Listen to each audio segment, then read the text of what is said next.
Hello guys. Welcome to Pakistani real reaction. तो कैसे हैं आप सब? उम्मीद है आप सब बढ़िया होंगे और मजे में होंगे। मेरा नाम है मुदस्सिर। मैं मुबशिर। सो गाइस, इजराइल रूस छोड़ो, भारत ने साइलेंटली छीन ली चीन की टेक्नोलॉजी। तो भाई साहब, जो दुनिया से चीन का हर बात चीन पे भारत ने आजमा दिया।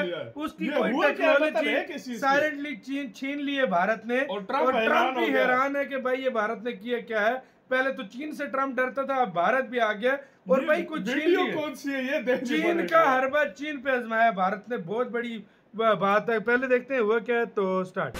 भारत को धमकी देते रह गए ट्रंप। भारत ने खेला ऐसा दांव, ड्रैगन को उसी के जाल में फंसाने का मास्टर प्लान तैयार। गलवान का बदला अब टेक्नोलॉजी से भारत ने छीन ली। चीन की रेयर टेक्नोलॉजी, भारत की डबल गेम रणनीति से दुनिया हैरान। भारत अब चीनी टेक्नोलॉजी छीन कर बनेगा दुनिया की नई फैक्ट्री।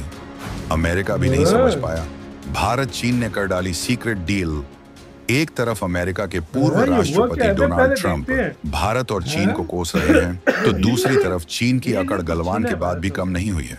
और इन सब के बीच नई दिल्ली के साउथ ब्लॉक से एक ऐसी खबर निकल कर आई है जिसने दुनिया के बड़े बड़े रणनीतिकारों और अर्थशास्त्रियों को सिर खुजलाने पर मजबूर कर दिया है। ये एक ऐसा फैसला है जो पहली नजर में किसी को भी हैरान, परेशान और यहाँ तक कि निराश भी कर सकता है। एक ऐसा कदम जो बॉयकॉट चाइना के नारे के ठीक उल्टा नजर आता है। भारत सरकार ने एक ऐसा कूटनीतिक पासा फेंका है जो शतरंज की बिसात पर एक ही चाल में दुश्मन के वजीर को शह भी देता है और अपने सबसे बड़े प्यादे को वजीर बनने का रास्ता भी खोल देता है। भारत का वो सीक्रेट प्रहार जिसकी भनक न तो चीन को लगी और न ही अमेरिका को।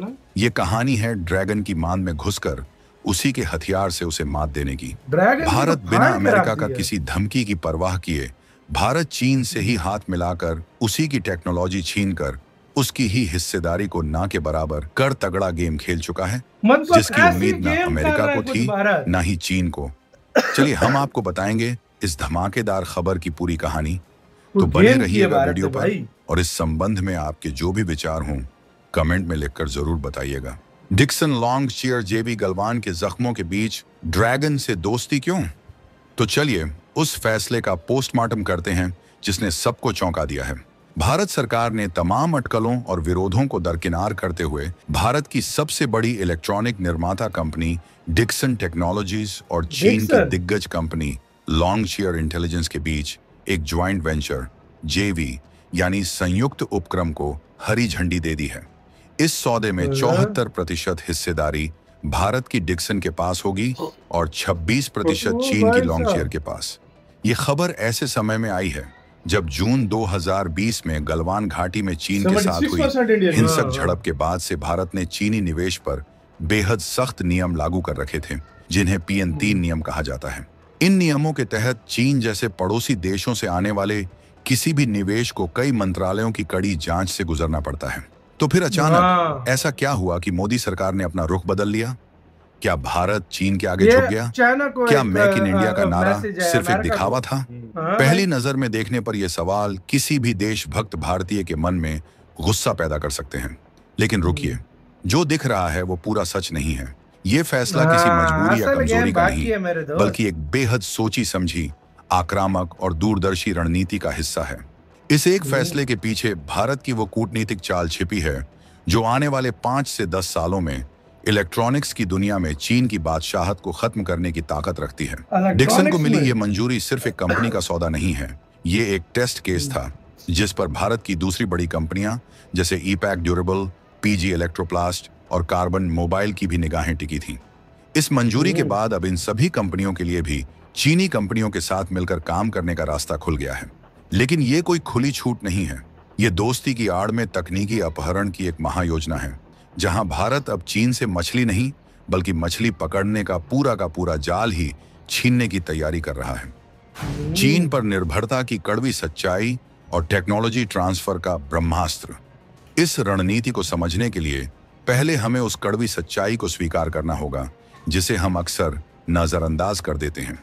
बॉयकॉट चाइना का नारा भावनात्मक रूप से बिल्कुल सही है, लेकिन जमीनी हकीकत यह है कि आज भी भारत में बनने वाले या बिकने वाले इलेक्ट्रॉनिक्स सामान के 70 से 75% कंपोनेंट्स यानी कल पुर्जे सीधे चीन से ये आते भारत हैं जो और जो move बाकी चल के रहा है, ये 25 सारे से पुर्जे 30 अब भारत प्रतिशत में ताइवान, वियतनाम या Transfer of थाईलैंड से technology, आते हाँ, ये हैं। वो उन्हें चीज़ बनाने है। वाली कंपनियां मतलब भी उसकी ज्यादातर technology अब चीनी ही भारत ने ले हैं। ली इसका है। मतलब हम फोन तो भारत में असेंबल कर लेते हैं, लेकिन उसकी स्क्रीन, उसका प्रोसेसर, उसकी बैटरी सब कुछ चीन से आता है।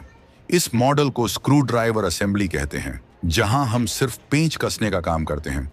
असली टेक्नोलॉजी और कमाई Assembling चीन के करते हैं, पास ही जिस तरह रहती पाकिस्तान है। करता अगर है चीन ये मुख्तलिफ देशों कंपोनेंट्स से सारे भेजना कार्य बंद कर इलेक्ट्रॉनिक्स के दे, तो मामले में भारत भारत की से पूरी करता है। इलेक्ट्रॉनिक्स इंडस्ट्री एक झटके में ठप हो जाएगी। मोदी सरकार ने इसी निर्भरता की दुखती रग को पकड़ा है। कोई सरकार गेम ने खेलिए चीनी तब कंपनियों ना। को साफ साफ संदेश दे दिया है, अगर भारत के विशाल बाजार में टिकना है तो सिर्फ माल बेचना या असेंबल करना नहीं चलेगा, अब अपनी टेक्नोलॉजी ओह। ट्रांसफर करनी होगी। यानी मतलब अब तुम्हें technology भारत भी में दो आकर बेटा। सिर्फ फैक्ट्री नहीं लगानी, बल्कि भारतीय इंजीनियरों को यह सिखाना भी होगा कि वो टेक्नोलॉजी हाँ। बनती कैसे है। डिक्सन लॉन्गचियर जीवी इसी ये शर्त का भारत ने नतीजा बहुत है। हैवी ये काम सिर्फ किया है। मोबाइल फोन असेंबल हाँ नहीं भाई। करेगा, बल्कि चीन की टेक्नोलॉजी को भारत लाकर यहाँ एक स्थायी R&D, रिसर्च एंड डेवलपमेंट ये और बहुत इनोवेशन हैवी का काम किया है इंफ्रास्ट्रक्चर भाई खड़ा मोदी सरकार करेगा। ने। ये है भारत की use the dragon beat the dragon वाली रणनीति। यानी आज ड्रैगन को इस्तेमाल करो, उसकी तकनीक सीखो, हाँ। अपने हरा दो। लोगों को उसमें माहिर बनाओ और फिर अगले 5 से 7 सालों में उसी तकनीक का एक बेहतर और सस्ता भारतीय संस्करण बनाकर ड्रैगन को उसी के खेल में मात दे दो।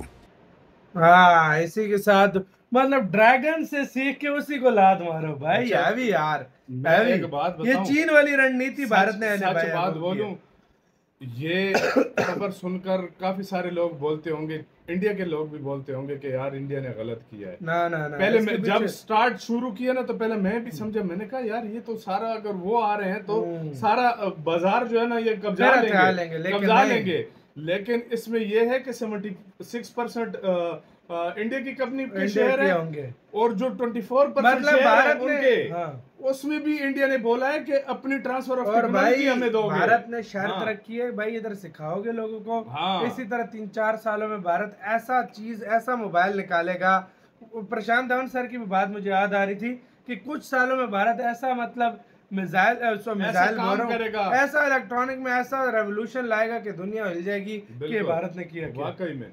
और यार सबसे बड़ी बात है, पूरे मैं कहता हूँ जितना भी सेटअप ये होता है, चाइना की रणनीति भारत ने बाहर है। जितना चाइना ने भी बड़ा अपने- सेटअप भाई, होता है, हाँ। चाइना ने अपने इंजीनियर भेजे थे अमेरिका, हाँ। वहां से सीख के हाँ। वापस उन्होंने देखो किया। जितना भी बड़ा सेटअप होता है, फैक्ट्रियां खोलने को दूसरे देशों में मुख्तलिफ ट्रांसफर ऑफ टेक्नोलॉजी, आपको हाँ। ये नहीं पता होगा कि ये बनती कैसी है, हाँ। तो आप उसको क्या करोगे। अब इंडिया ये जानना चाह रहा है कि चाइना बनाता कैसा है, हमें भी सिखाओ, हम भी बनाएंगे, वरना करना करो, नहीं तो जाओ बाहर। निकल जाओ। भारत के बाजार के लिए कोई हर कोई कुछ भी करने के लिए रेडी ये है। फर्क है। तो आपकी क्या राय है बताना, अपना बहुत ज्यादा ख्याल रखना।